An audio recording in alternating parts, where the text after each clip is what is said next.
Oh man, the hoodie's available. Me. Hoodies are available. Hoodies are available right now. They are shipping. They are limited. So if you wanted this design or any of the others that are currently available, make sure that you head over to sinceapparel.com. Links are down below in the description box. And again, they are available right now. They are shipping and they are limited. So once they're sold out, that's it. We're not making another one. Well, we will, but it'll be a different design. Correct. Thanks.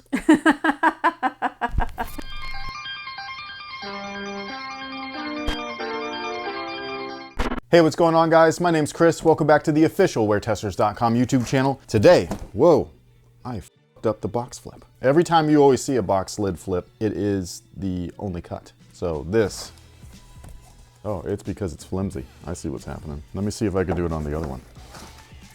Nope, flimsy.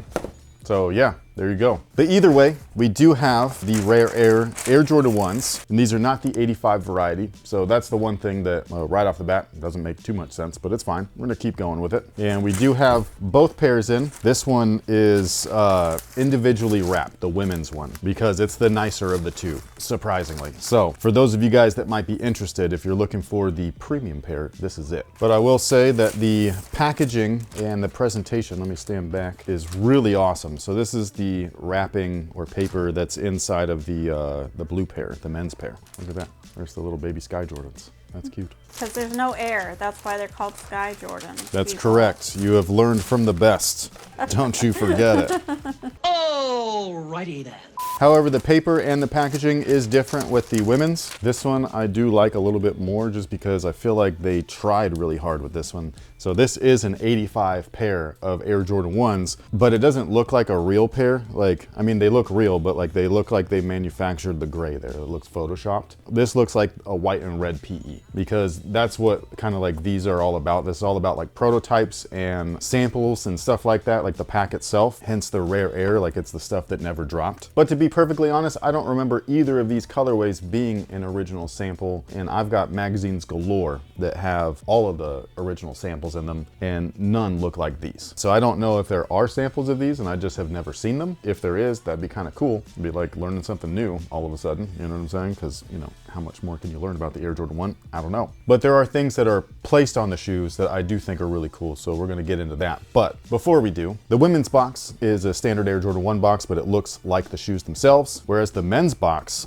this is awesome, okay? I wish that they both came in this box, for one. For two, they're really repurposing or reusing that whole Lost and Found vibe, you know what I'm saying? Like it looks very similar to the Lost and Found Air Jordan 1 box. And I just really liked that packaging, and I think that this is sick. Like I love the vintage look of the black and red, but it's all distressed. And then I love the bottom half that, again, matches the product that's inside. So I think that that's really dope. I think it looks great. Again, I wish that both shoes came with the same packaging and stuff, but they do not. So we're gonna go over the women's pair first, and real quick, they have kind of a dull or clay red outsole, still featuring the greatest traction of all time. It's just not a very bright or vibrant red. It almost looks just like vintage or faded and all that stuff. So I think that it looks pretty clean, honestly. And then moving on up, we do have a aged or pre-vintaged yellow rubber cup sole. Some people are gonna hate that. It's on both shoes though, so whatever. And this is where I emphasize the whole, like when you look at the internal packaging, or at least the paper that everything is wrapped in, when you see the 85 midsole on the image, I think that that just hits a little bit different. And so I wish that these had the 85 look, you know what I'm saying? Like I just think that it looks better, or at least it looks more like the story they're trying to tell. So it looks more consistent. But either way, these are the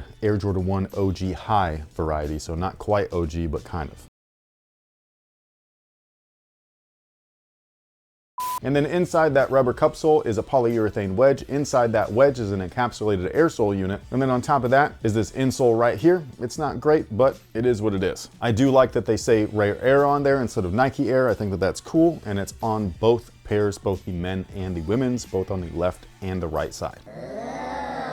Now the upper on this particular colorway is just fantastic. It's a really nice leather. I'm not gonna call it premium, but it looks like it, you know what I mean? It also feels and yeah, it smells like it too. It looks great. I really love the edging. This is something that some people don't like. They don't like the accents of like the cut lines and stuff like that. I really do. I like it when they're synthetic and you just see like the white fibers poking through. And I also like it just like this, where they're almost like raw leather and stuff, where it's kind of like brown or tanned. So I really dig the way that it looks. The suede that they used on the swoosh as well as the collar, again, I think that that looks and feels fantastic. I don't love the collar lining, the interior. It's like kind of fleece-like. I just don't think that that feels good. Maybe for winter, cool, but like I'd like to wear these during the summer or something. I'm not like that though. The lining of the men's pair is more standard. These are built a little bit differently. So the top flap, like this top panel right here, as well as the base flap or the forefoot flap, they actually have like an extra layer that's not stitched on like they typically are. So usually they're affixed to the rest of the upper, and these guys are loose. So they're kind of like a Nike Dunk, which I think is interesting. And again, I don't know if that's what they're pointing towards, because when MJ first signed with the brand, they were having them wear all kinds of prototypes, whether it be the Airship or a Nike Dunk and all of this stuff, the Vandals, all this.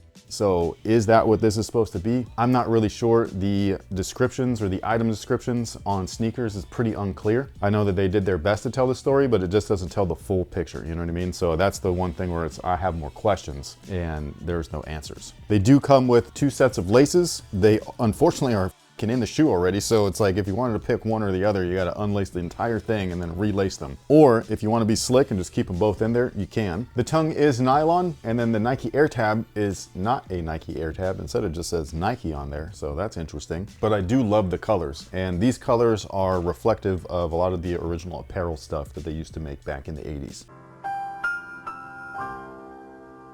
One of the more interesting features, at least on the women's pair, is that on the lateral collar, it has the regular Air Jordan Wings logo, the one that we all know and love. And then on the medial collar, they actually have an additional Air Jordan Wings logo, but it's not an Air Jordan Wings logo. This is the Nike Air Wings logo. So this is a concept that could have been the Jordan logo in the beginning. Again, this is like based off of prototypes and sampling and things like that. There was all kinds of different looks for this logo before they finalized, like, yeah, it's gonna say Air Jordan on there. Some just said Nike, some said Nike Air, some said Air Jordan, all kinds of different options. So yeah, it's on there. It's on both shoes, left and right. So I think that that's really nice. And as far as the fit is concerned, they fit like every other Air Jordan 1. So I would go true to size. And I think that will work best for most. Now, as far as the men's pair go, I really love this blue color. It's an interesting color. It's like really rich, but also kind of muted. You know what I mean?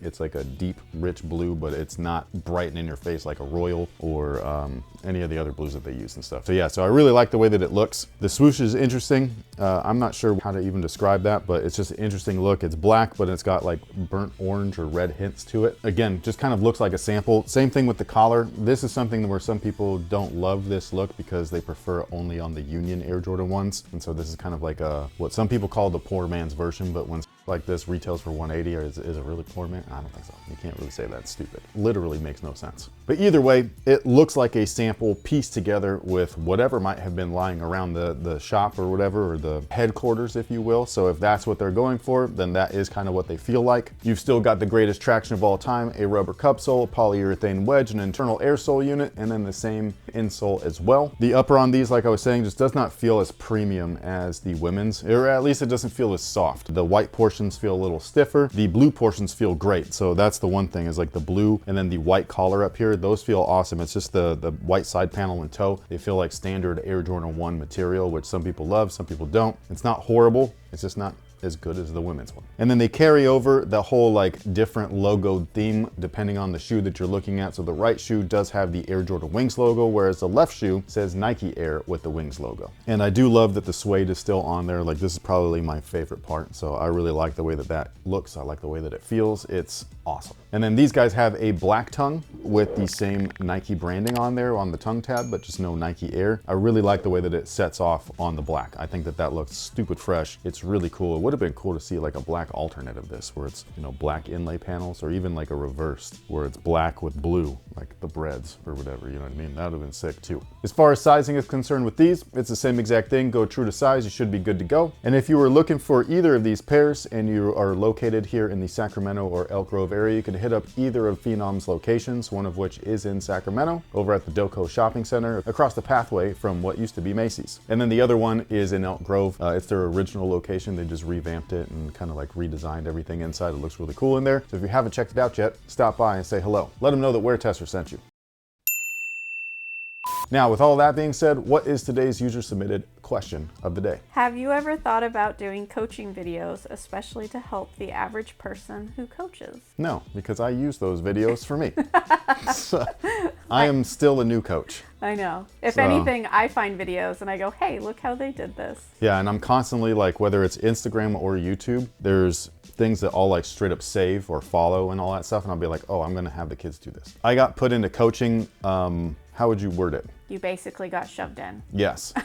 So like, it was not by my choice. I want my son to be coached by a real coach, or what I consider a real coach. He just hasn't had that yet. It's unfortunate. Every team that he's played on has either had a volunteer or somebody that's just, in my mind, incapable. Or there was no volunteer. There was just nobody, which is why. Oh, that's what I meant. Sorry, I meant no volunteer, but like a sub, Yes. or whatever you call them, like just a regular employee. Yeah. And they're just like filling in for what would have been a volunteer coach. Yeah. And hats off to all the volunteer coaches, by the way. Whether you are new or not, experienced or fresh out the gate, you know what I mean? Like you and me, like we do this for free, and it's not easy dealing with not just kids, but the parents and the people in the stands and the staff or faculty, the refs, all that stuff. It's really difficult, man. So you guys are the real MVP. Everybody that does, it's literally free. I don't get paid for this. So yeah, so it's weird. I'll just say that. But yeah, I actually use coaching videos to help me learn to coach. So like, I don't think that I can do that. Maybe shooting tips, that's one thing, because that's like kind of like my specialty or whatever. Like that's what I've been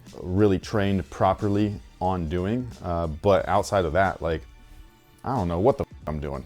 So, like, you know what I mean? I can only do what I know as a player, which to, I guess, the credit of like history, you know what I mean? Like when you see a point guard be a coach, they usually do excel because they understand the game and the way that it moves and the other players and things like that, because they're the main facilitators. They're called the floor generals for a reason. And so someone like myself, I was always a 1 and a 2 depending on who I was playing with. And so I guess I kind of like lean into that aspect of things just naturally, where it's like, yeah, if you're a guard, you kind of know what's up already. So like teaching them what's going on isn't as bad as it sounds, even though it could be mentally daunting if you have never done it before. But just go with your gut, go with what you know, stick with the fundamentals, especially if you're in a smaller age group or a younger age group, because a lot of them are fresh. You know what I mean? Like they don't know what they're doing. So you having your hands on them for the first time is just you instilling the proper basic values first, or the foundation. That way they can then move on to better coaching later and have those like basic skill sets set, hopefully. Because that's the thing, like I've seen coaches just ignore that and be like, no,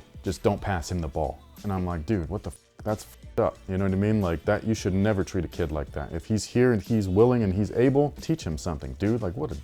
Well, as someone who has gotten to be in the front row seat for your coaching, I like to think you do a great Buzz Lightyear impersonation. What the hell does that mean? Where we all think you're out there flying, but you're just I'm falling with style. Falling with style. That's exactly what's happening.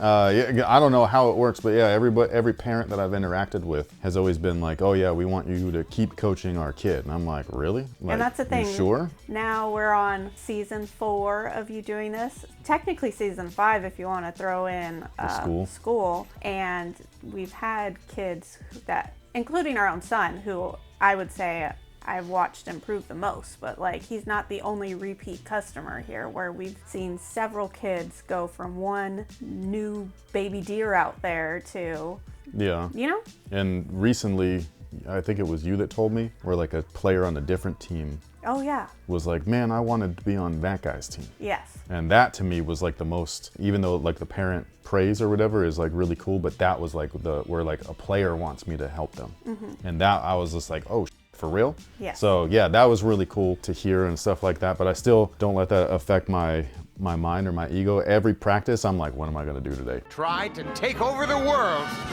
But with all that being said, what do you think about the, I guess, first installment of the Rare Air series? There will be other installments later on. They will just be featured on different models like the Air Jordan 3 and the Air Jordan 4, and I think the Air Jordan 11 if my memory serves me correct. So sound off below and let us know. On top of that, which one of these two might you be going after? I know that the women's one is not going to be releasing in extended sizes, which I do think is unfortunate because it's the better of the two quality-wise, material quality-wise. But if you want to let me know which one of them you think is the most visually appealing, I'd like to know your thoughts. Thank you guys so much for being here. Thank you so much for spending your time with us. We will catch you in the next one. So until then, y'all have a good one.